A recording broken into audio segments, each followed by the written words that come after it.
రేయ్, మీ అంత చూడ్డానికేరా నేను ఇంత దూరం వచ్చింది. ఓ అవునా, నేనెప్పుడు చూడలేదు అంటే నాకు అర్థం కాలేదు. ఇక్కడికొచ్చిన దగ్గర నుంచి నీలో ఏదో తేడా కనిపిస్తుంది. ఏం తేడా కనిపిస్తుంది? మావయ్య వాళ్లతో కూడా చాలా పరిచయం ఉన్నదాన్లా, సొంత మనిషిలా వాళ్ళని చూడగానే అంత ఎమోషన్ అయిపోయావేంటి?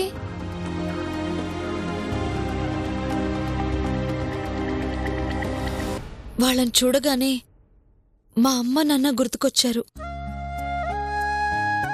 మా అమ్మ నాన్నే నా ఎదురుగా ఉన్నారా అనిపించింది. అందుకే వాళ్ళని చూడగానే అలా ఎమోషన్ అయిపోయాను. నీకు సెంటిమెంట్స్ బాగా ఎక్కువ అనుకుంటా. మనుషుల్ని మనుషులుగా ఉంచేది సెంటిమెంట్సే నందిని. అదున్న చోట అభిమానం, ప్రేమ అన్నీ ఉంటాయి. అందరూ కలిసుంటారు. నిజమేనేమో. మొన్నటి వరకు నాకంటూ ఒక కుటుంబం లేకుండా బ్రతికాను కాబట్టి నాకు ప్రేమలు, అభిమానాల గురించి తెలియదు. మా మావయ్య వాళ్ళని చూసి భయపడ్డం తప్ప. మా వదిన దగ్గరకొచ్చాకే అవి నాకు పరిచయం అయ్యాయి. నేను మొదట్నుంచి ఉమ్మడి కుటుంబంలోనే పెరిగాను. ఈ మధ్య ఇలా ఒంటరిదాన్ని అయిపోయాను. అందుకే మీలో మా వాళ్ళని చూసుకుంటూ అప్పుడప్పుడు అలా ఎమోషన్ అయిపోతూ ఉంటాను. తెలిసిన మనుషుల్లా అలా ప్రవర్తిస్తుంటే ఏంటా అని అడిగాను. తప్పుగా అనుకోకు శ్రవంతి. చచ్చా, అదేం లేదులే. మనం వెళ్దాం పద.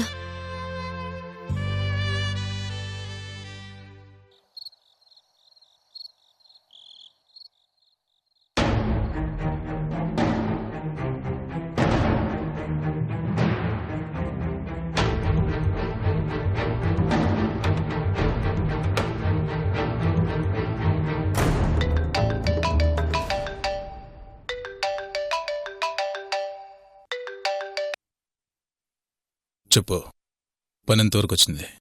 కరెక్ట్గా ప్లాన్ చేసే టైంకి నందిని, తనతో పాటు శ్రవంతి ఇద్దరూ ఇక్కడికొచ్చారు సార్. వాళ్ళు ఎందుకు వచ్చారు?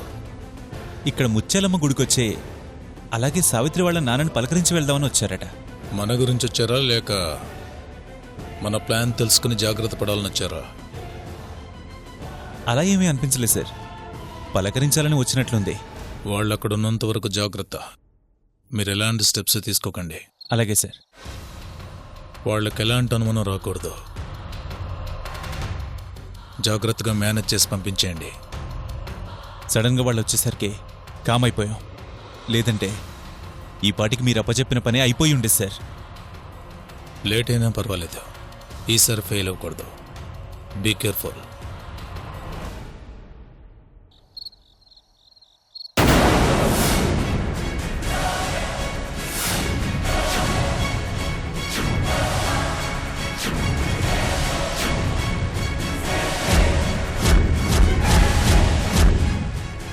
ఫోన్లో ఎవరు?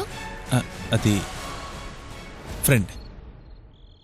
ఏదో పనైపోయి ఉండేదంటున్నావు. అదా, తను నాకు పనిచేసి పెట్టమన్నాడు. ఊళ్ళో ఉండుంటే ఈ పాటికి పనైపోయి ఉండేది అంటున్నా. అందరి గురించి ఆలోచిస్తావు, నా గురించి ఆలోచించవా? నీ గురించి ఆలోచించేగా అక్కడ పనులన్నీ వదిలేసి ఇక్కడికొచ్చింది. మరి నీతో పాటు అతనెవరు? వాడా వాడు నా ఫ్రెండ్. అతనెందుకు వచ్చాడు? వాడేదో ఈ వరి పొలాల గురించి రీసెర్చ్ చేస్తున్నాడు. నేను ఇక్కడే ఉన్నానని తెలిసి వచ్చాడు. మరి నీతో పాటు ఎందుకుంటున్నాడు? వాడు నా ఫ్రెండ్ అనేసరికి రఘురామయ్య గారు బయటెక్కడో ఉండడం ఎందుకు, ఇక్కడే ఉండమని అన్నారు. పెద్దవాళ్ళు చెప్పారు కదా అని ఆయన మాట కాదనలేక ఇక్కడే ఉండిపోయాడు. అవునా? నీతో ఉండేసరికి కొత్తగా ఇతనెవరా అని అర్థం కాక అడిగాను. అయినా ఇలా ఎప్పుడు ఎంక్వైరీలేనా? అసలు నా గురించి ఆలోచించేది ఏమీ ఉండదా? ఏం ఆలోచించాలి? ఎలా ఉన్నాడా పాప, నా కోసం అంత దూరం వెళ్ళాడే, ప్రేమగా 4 మాటలు మాట్లాడదామని అనుకోవా? అనుకోకుండా ఎలా ఉంటాను? ఎప్పుడు అనుకున్నావు చెప్పు. ఎప్పుడు ఫోన్ చేసినా విషయం చెప్పడం, ఫోన్ పెట్టేయడం తప్ప సరదాగా కాసేపు ఎప్పుడైనా మాట్లాడావా? అక్కడ మా బావతో నా పెళ్లి ఎలా ఆపాలా అని మేం టెన్షన్ పడి చేస్తుంటే నీతో సరదాగా ఎక్కడ మాట్లాడేది? ఇంతకీ పెళ్ళి ఆగిపోయినట్టేనా? స్రవంతి పుణ్యమా అంటూ ఆగిపోయింది. పాపం స్రవంతి నా కోసం చాలా టెన్షన్ పడి చివరికి పక్కాగా ప్లాన్ చేసి పెళ్లి చెడగొట్టింది. ఇంక మన పెళ్లికి ఎలాంటి అడ్డు లేదు. త్వరలోనే మనం పెళ్లి చేసుకోవచ్చు. ఈసారి ఇంకొకళ్ళు అడ్డుపడరు కదా? అడ్డం పడేవాళ్ళు ఇంకెవరు లేరులే. అందుకే ఇలా వచ్చింది. అటు మావయ్య గారిని పలకరించినట్టు ఉంటుంది, నీతో సరదాగా గడిపినట్టు ఉంటుంది అని ప్లాన్ చేసి మరీ వచ్చాను. హే, నిజమా? నీతో అబద్ధం చెప్తానా?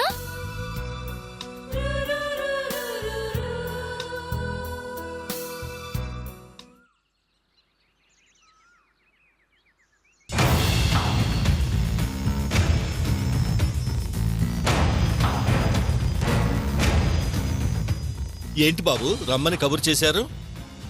అప్ప చెప్పిన పని ఎంతవరకు వచ్చిందో తెలుసుకుందామని.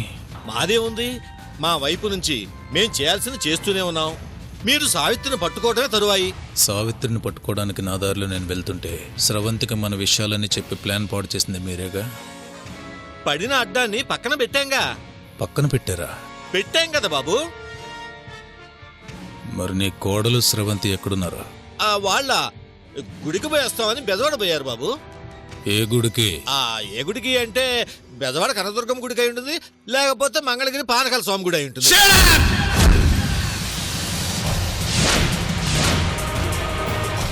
మీ ఇంట్లో ఉన్న మనుషులు ఎక్కడికి వెళ్ళారో మీకే తెలీదు. మీరు నాకు హెల్ప్ చేస్తారు. మాకు తెలియపటం ఏంటి బాబు? గుడికి వెళ్ళారని చెప్తూనే ఉన్నాంగా. వాళ్ళు వెళ్ళింది గుడికి కాదు, ఘంటసాలకి. ఇప్పుడు వాళ్ళిద్దరు ఘంటసాలలో ఉన్నారు. ఘంటసాలగా? ఘంటసాలకి ఎందుకు వెళ్ళారు? అయినా వీళ్ళకి అక్కడేం పని? అది మీరు మీ ఇంట్లో మనుషుల గురించి అంతలా పట్టించుకుంటున్నారు. నాతో బెజవడని చెప్పారు బాబు. అలా చెప్పారు, కానీ వాళ్ళు నేరుగా ఘంటసాల వెళ్ళి అక్కడ నా పని కట్టు తగిలారు. మీరంత బాగా ఫాలో చేస్తున్నారు వాళ్ళని. మిమ్మల్ని నమ్మి చాలా పెద్ద తప్పు చేశాను. మీతో చెప్పకుండా ఉండుంటే ఈ పాటికి సావిత్రిని బయటకు రప్పించేవాడిని. ఆ స్రవంతి మన మనిషి అని చెప్పారు. అలాంటప్పుడు ఆ అమ్మాయి అక్కడికెందుకు వెళ్ళింది? ఆ నందినితో మన విషయాలు ఎందుకు చెప్పింది? ఆ పిల్ల మనకన్నా తెలివికలదు బాబు. నందినికి సావిత్రి గురించి తెలిసుంటుంది. సావిత్రి వాళ్ళ అమ్మా నాన్నకి ప్రమాదం అంటే నందిని వెళ్ళి సావిత్రికి విషయం చెప్పి తనే బయటికి రప్పిస్తుందని అలా చెప్పిందంతే. ఇప్పుడు బెజవాడకు కూడా నందినితో పాటు మన మనిషి కూడా ఉంటే మంచిదని నేనే పంపించాను. ఆ అమ్మాయిని నమ్మొచ్చంటావా? అబ్బే, తనను అనుమానించాల్సిన అవసరమే లేదు బాబు. సరే సరే, స్రవంతి గురించి మనం తర్వాత ఆలోచిద్దాం. వాళ్ళు అక్కడుంటే నా మనుషులు ఎటువంటి స్టెప్ తీసుకోలేరు. వాళ్ళు వెంటనే రమ్మని చెప్పండి. అలాగే బాబు. ఇక నుంచైనా వాళ్ళని కరెక్ట్గా ఫాలో చేయండి. నా పనులకు వాళ్ళు అడ్డు రావడం నాకు అస్సలు ఇష్టం ఉండదు. మీరేం చేస్తారో ఎలా చేస్తారో నాకు తెలీదు. ఇమ్మీడియట్గా వాళ్ళని రప్పించండి. అలాగే బాబు. అవుట్. వస్తా బాబు.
అత్తయ్య, ఏంటలా చూస్తున్నారు?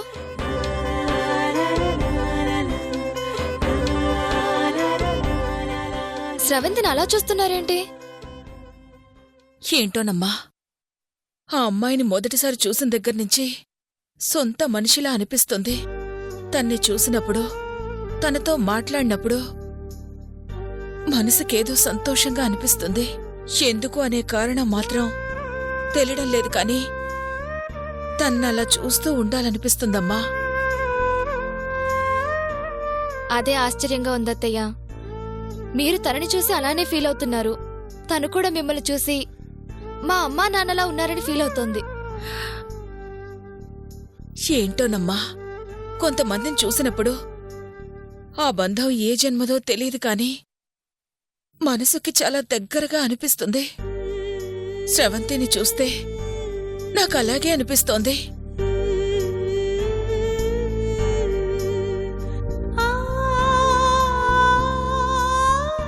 సర్లేమ్మా, టిఫిన్ చేద్దుగాని పద. అమ్మా స్రవంతి, టిఫిన్ చేద్దుగాని రామ్మా. వస్తున్నాను.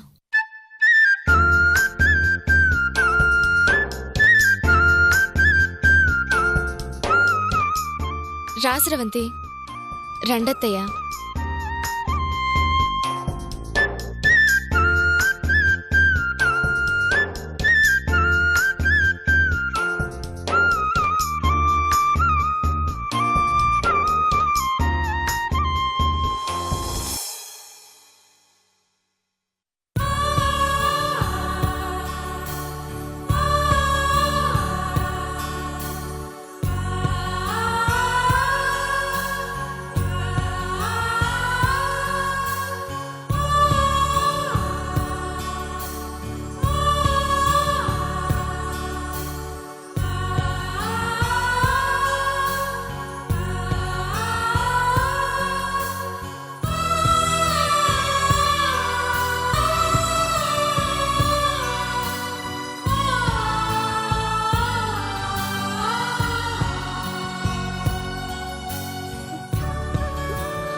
ఊరుకోమ్మా, ఊరుకో.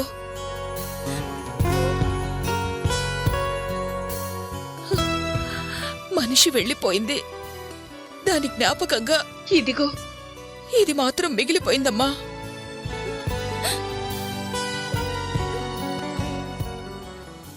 నా కూతురు లేకపోయేసరికి ఈ ఇల్లు, మా జీవితాలు మోడుబారిపోయాయమ్మా.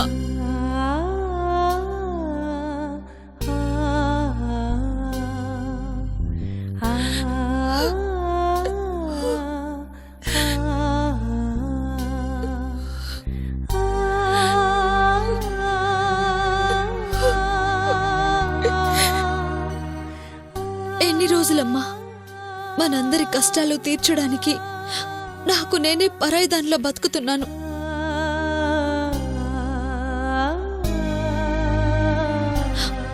నేను చేయాలనుకున్న పనులన్నీ పూర్తి చేసి నీ సావిత్రిగా, నీ బిడ్డగా నీ ముందుకొస్తాను.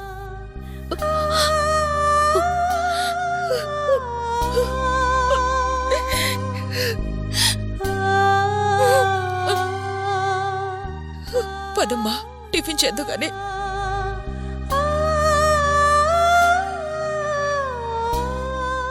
రామ్మా.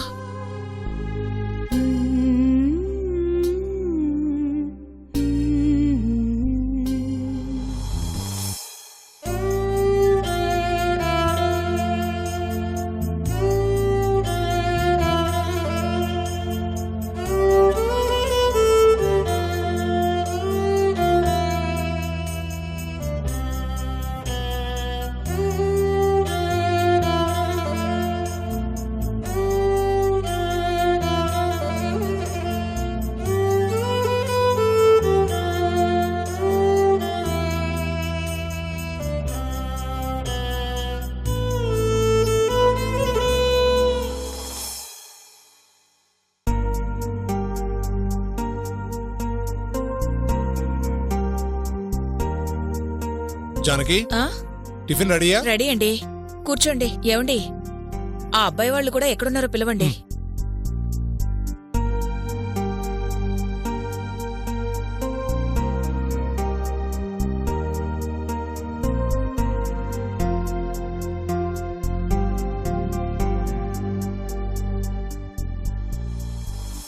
చాలు.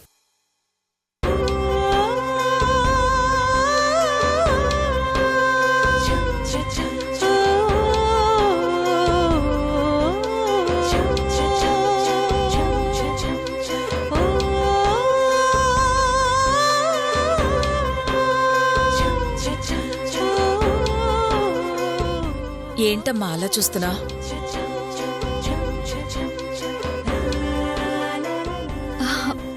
ఆహా, ఏం లేదు. తినమ్మా.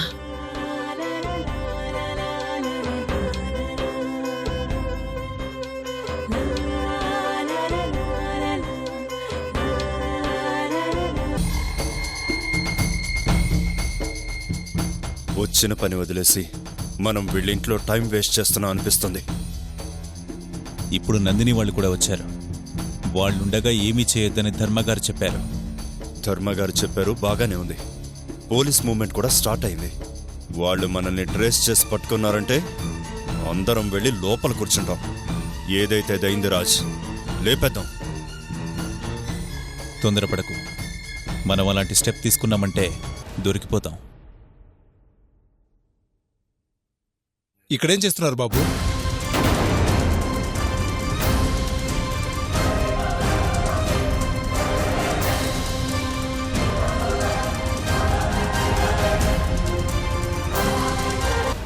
టిఫిన్ చేయమంటే ఆకలి లేదన్నారంట. అంటే మేము నిదానంగా తింటాంలేండి, మీరు తినేసేయండి.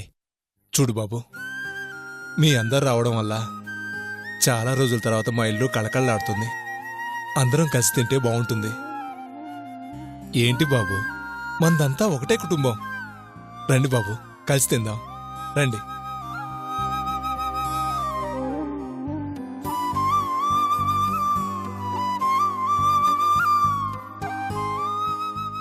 రండి బాబు, కూర్చోండి. కూర్చోండి బాబు.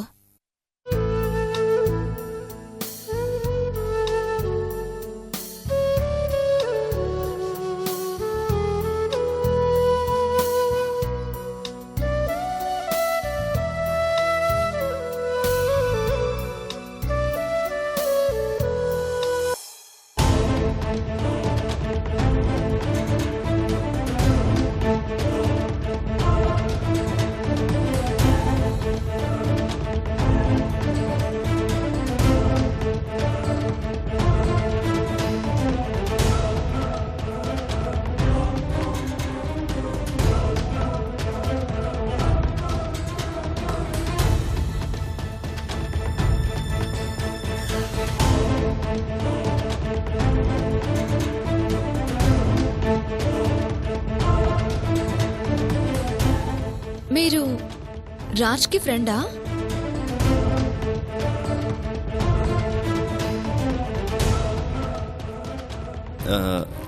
అవునండి.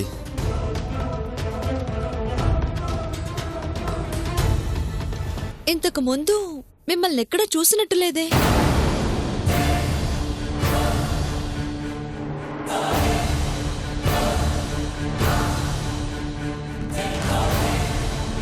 అంటే తను ఈ మధ్య కలిశాడు.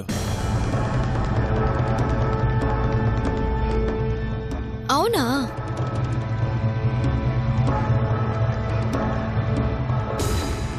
ఏం చేస్తూ ఉంటారు? పొలాల మీద రీసెర్చ్ చేస్తుంటాడు. అన్నీ మీరే చెప్తున్నారు. మీ ఫ్రెండ్ ఏం మాట్లాడరా?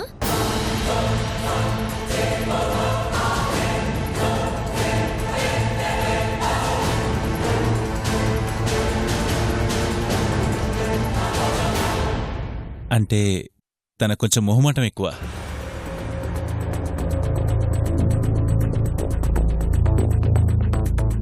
అవునా? ఏ ఊరు?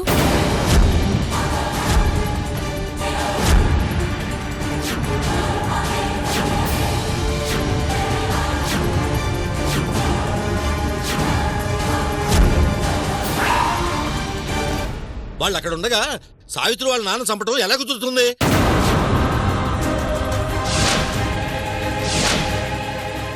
ఏంటి చంపడం? అసలు వాళ్ళ నాన్నని చంపడం ఏంటి?